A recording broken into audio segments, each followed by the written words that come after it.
চলেন বন্ধুরা, আপনারা কাজকে আমি দেখাবো সিএনবি মোড়ে খালামুনিরা কীভাবে শাক কেটে বিক্রি করে।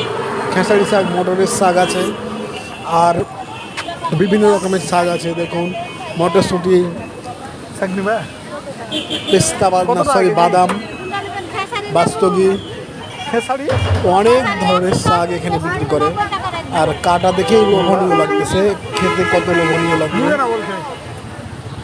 অনেক সুন্দর এই শাকগুলো, সত্যি সত্যি চমৎকার, আবার বলৎকার না, অনেক সুন্দর শাকগুলো। দেখুন আপনারা, খালামুনিদের ব্যবহার অনেক ভালো এবং সুন্দরভাবে খালামুনি পরিবেশন করছেন। খেতে অনেক সুস্বাদু নাকি, অবশ্যই ভালো। এই যে একজন দিচ্ছেন, খালামুনিদের সাথে কথা বলে জানতে পারলাম 90 টাকা কেজি দিবে, তাই অনেক ভালো লাগলো। ধন্যবাদ দর্শক, সিএনবি মোড়ে আমাদের